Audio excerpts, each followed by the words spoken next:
US Iran से लेके भारतीय बाजार तक, ग्रो से लेके जीरोधा तक से लेके एडलवाइस तक सारी इंफॉर्मेशन इस वीडियो के अंदर में है। सारा डिस्कशन है, काफी इंपॉर्टेंट अपडेट्स है। वीडियो पूरा देखना, लाइक कर दो अभी के अभी, और हाइप भी बाद में आप भूल जाते हो। सबसे पहले स्टार्ट करते हैं भारतीय बाजार से, और क्या शानदार बाजार रहा है।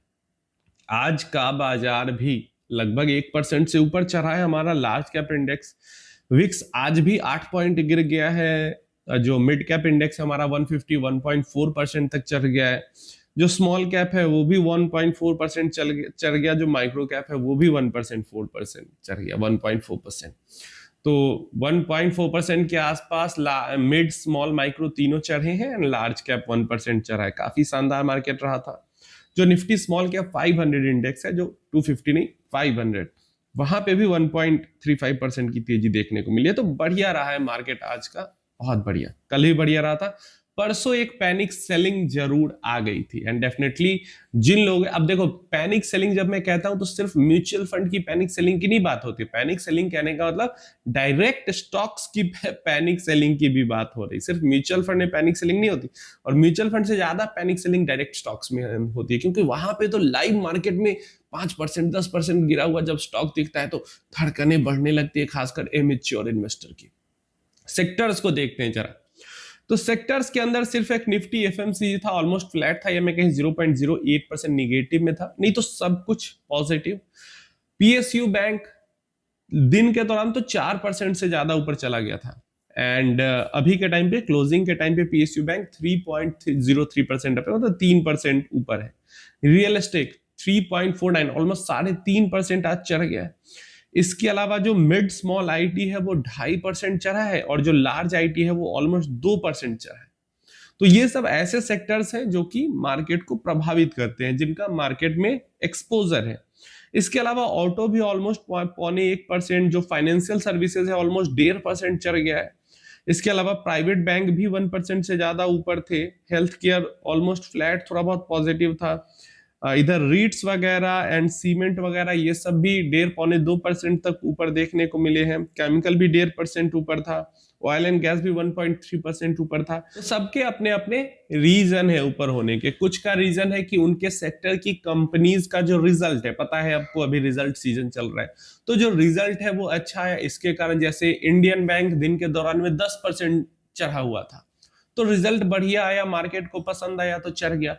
टीसीएस का रिजल्ट मार्केट को पसंद आया तो टीसीएस भी चढ़ा हुआ था। दिन के दौरान में 2-3% तक चढ़ा हुआ था, बीच में प्रॉफिट बुकिंग भी हुई है। इसके अलावा ऑयल एंड गैस भी चढ़ा हुआ है, क्योंकि क्रूड ऑयल की प्राइसेस गिरी हैं। बात करेंगे उसके बारे में डिटेल में आगे।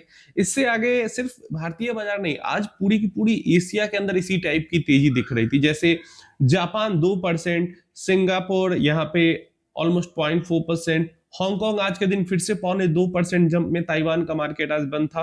साउथ कोरिया पिछले कई ट्रेडिंग सेशन से लगातार गिरने के बाद लगभग साउथ कोरिया अपने हाई से 18% गिर चुका है, उसके बाद आज 4% चढ़ा है। इसके बाद जो थाईलैंड है वो 0.5% चढ़ा हुआ था, जकार्ता 0.2% एंड संघाई 0.6%। तो भारतीय बाजार में, बड़े बाजारों की बात करें तो भारतीय बाजार में, जापान के बाजार में, हांगकांग के बाजार में और साउथ कोरिया के बाजार में, एशिया के जो ये 4 बड़े बाजार हैं वहां पे आज काफी तेजी हमें देखने को मिली। क्रूड ऑयल $75 से ऊपर टच करने के बावजूद वापस गिर गिर के प्रेजेंट जब मैं ये वीडियो बना रहा हूं $72 पे है पर बैरल। एंड रात होते होते ये गिर के $70 के आसपास, $70-71 के आसपास है, क्योंकि 72.01, मतलब 1-2 से, मतलब थोड़ा सा और समय बीतेगा और ये $72 के भी नीचे ब्रेक कर जाएगा। गोल्ड वापस 4100 के ऊपर जा चुका है। तो ये जो 2.0 वाला यूएस ईरान का जो चल रहा है सीन, उस पर भी डिस्कस करते हैं। जो रुपया है वो कुछ पैसे आज मजबूत हो गए, कुछ पैसे ही 95.32 पे है। डॉलर भी कुछ पैसे थोड़ा सा मजबूत हो गया है। ये जो यूएस ईरान वाला मामला है 2.0 वाला, इसको सीरियसली नहीं ले रहे हैं लोग, या मैं कहूं तो यूएस की बातों को, थोड़ी सी यूएस मिलिट्री की बातों को सीरियसली ले लिया। अभी हुआ क्या है सबको पता है, ईरान ने कार्गो शिप पे अटैक किया, उसके बाद अमेरिका ने ईरान पे अटैक किया, यहां तक सबको पता था। आज के डेट में क्या हुआ है कि इजराइल कह रहा है कि हम भी अमेरिका के साथ ज्वाइन करेंगे और हम भी स्ट्राइक करेंगे ईरान के ऊपर, और लगातार अभी के टाइम पे भी स्ट्राइक चल रही है। अभी 58 मिनट पहले का रिपोर्टिंग है, air strikes intensify across West Asia, US says technical talks with Iran. मतलब टेक्निकल टॉक भी चल रहा है, एयर स्ट्राइक भी चल रहा है। इसके बाद 1 घंटे पहले का अल जजीरा का है, अनईजी काम in the middle east after deadly attacks, middle east tension escalates after US strikes on Iran. तो स्ट्राइक्स लगातार चल रही है। लेटेस्ट अभी थोड़ी देर पहले का मैं अपडेट पढ़ रहा था, जहां पे ईरान के मतलब अमेरिका ने कहा कि अभी जो तुरंत वाली जो स्ट्राइक हुई है वो हमने नहीं की है। ईरान ने कहा कि उसी स्ट्राइक के बारे में, लेटेस्ट जो स्ट्राइक हुई है वो किसी अरब कंट्री ने की है। अब ईरान अपने ऊपर जो स्ट्राइक हुआ है उसका इल्जाम अरब कंट्री के ऊपर लगा रहा है। अमेरिका ने मना किया है कि मैंने नहीं किया।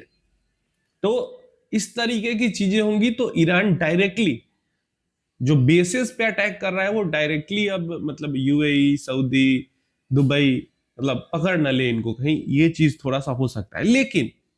लेकिन अमेरिका ने क्या कहा है कि हम लड़ेंगे, स्ट्राइक करेंगे, हमारा जो भी स्ट्राइक है वो पूरी की पूरी स्ट्रेट ऑफ हॉर्मुज को फ्री कराने के लिए। मतलब ईरान अपना दबदबा दिखा के स्ट्रेट ऑफ हॉर्मुज पे टोल लगाना चाहता है, और ईरान अपना दबदबा अमेरिका अपना दबदबा दिखा के स्ट्रेट ऑफ हॉर्मुज को फ्री रखना चाहता है। बस ये जो 2.0 स्टार्ट हो गया है ना, वो इसी चीज का, यहीं पे जो अपना पावर शक्ति प्रदर्शन, स्ट्रेट ऑफ हॉर्मुज पे टोल लगाना है या उसको फ्री रखना है, इस चीज का शक्ति प्रदर्शन अभी हो रहा है, जिसके कारण ये पूरी चीज हो रही है। इसके बाद अभी थोड़ा सा एक तरीके से कह सकते हो ज़ीरोधा और ग्रो के बीच में, मतलब नाम तो किसी ने किसी का नहीं लिया, लेकिन थोड़ी सी तू मैं जरूर हो गई। मैंने आपको बताया पूरा एक वीडियो बना के, सावधान ग्रो इन्वेस्टर्स।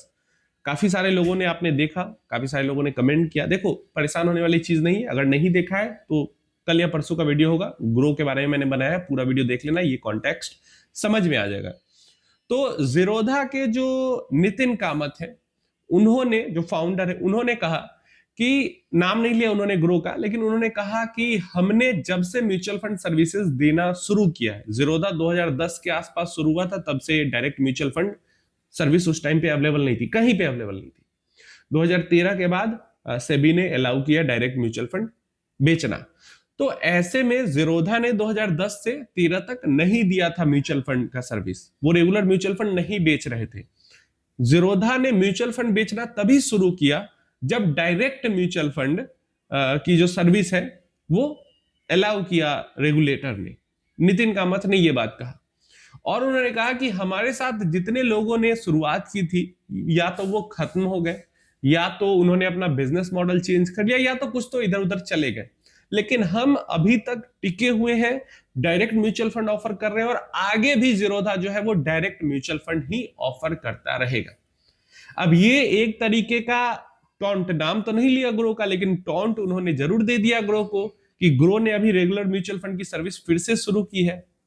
मैंने आपको बताया था ग्रो पहले रेगुलर बेचता था, फिर रेगुलर और डायरेक्ट दोनों बेचना शुरू किया, उसके बाद पूरा डायरेक्ट पे शिफ्ट हुआ कस्टमर एक्वायर करने के लिए, और जब कस्टमर एक्वायर हो गया तो फिर से अब कस्टमर्स को वो रेगुलर और डायरेक्ट दोनों सर्विस दे रहा है ना, ग्रो प्राइम मेंबरशिप जो है। तो इसके जवाब में ग्रो ने कहा कि देखिए, कंफ्यूजन बहुत ज्यादा है, डरने घबराने की जरूरत नहीं है, ग्रो अभी भी डायरेक्ट दे रहा है, आगे भी डायरेक्ट देते रहेगा, लेकिन ग्रो ऐसे इन्वेस्टर्स को जिनको सपोर्ट की जरूरत है उनको रेगुलर प्लान देगा और उनको उनकी हेल्प करेगा। तो वही चीज है कि ग्रो अपना भाई पैसा बनाने के लिए बिजनेस, और कुछ गलत नहीं है, मैं ग्रो को गलत नहीं कह रहा हूं भाई, वही चीज है ना, ज़ीरोधा के पास असली ट्रेडर्स इन्वेस्टर है, ग्रो के पास सिर्फ म्यूचुअल फंड इन्वेस्टर है, इसीलिए नंबर तो हाई है लेकिन बेचारे पैसा नहीं बना पा रहे, तो पैसा बनाने के लिए कर रहे हैं, तो अच्छी चीज है।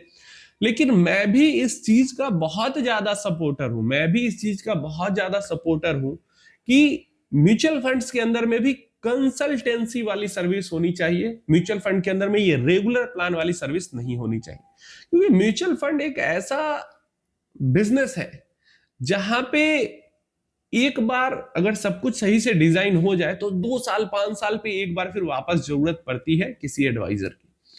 हर टाइम पे, हर महीने, हर दिन, हर हफ्ते एडवाइजर की जरूरत नहीं है, लेकिन रेगुलर प्लान में हर दिन, हर हफ्ते, हर महीने हमारा जो कमीशन है वो एडवाइजर को जाता रहता है। तो इसलिए मैं भी सपोर्टर हूं, हालांकि मैं चाहूं, मेरे पास सर्टिफिकेशन है, मैं चाहूं तो मैं खुद आज से रेगुलर प्लान बेचना शुरू कर सकता हूं, लेकिन मैं नहीं बेचता, मैं भी कंसल्टेशन सर्विस इसीलिए प्रोवाइड करता क्योंकि वन टाइम थोड़ा बहुत जो पैसा दे के अपना पोर्टफोलियो रिव्यू कराओ, क्रिएट कराओ, हर महीने, हर दिन, हर हफ्ते, हर साल तो नहीं देना पड़ रहा है। और रेगुलर प्लान में यही हो जाता है। तो ठीक है, जिसका जो इच्छा हो वो कर सकता है, रेगुलेटर ने सबके लिए सब कुछ फ्री कर रखा है। बट यही चीज है, मैं भी जीरोधा के साइड में थोड़ा सा झुका हुआ हूं सर्विसेज के मामले में।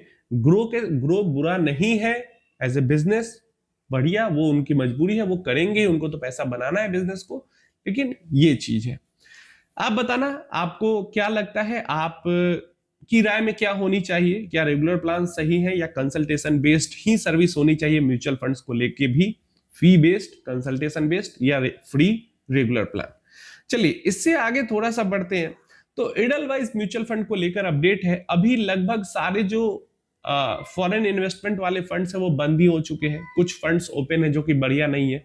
एडलवाइज के फंड्स थे जो कि 5,000 रुपए का कैप लगा के सर्विसेज दे रहे थे।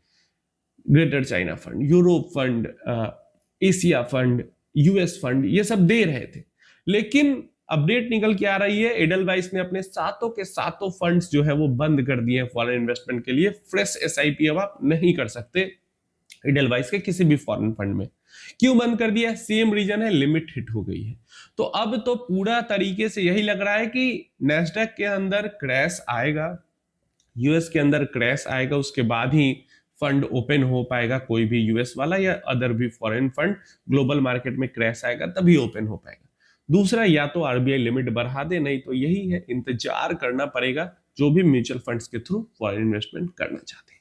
तो ये सारी अपडेट्स थी। आप जरूर बताना क्या राय है आपकी इन सारी चीजों के बारे में। एंड डेफिनेटली जो लोग इन्वेस्टेड रहते हैं, जो लोग डर के नहीं भागते हैं, उनको फल जरूर मिलता है।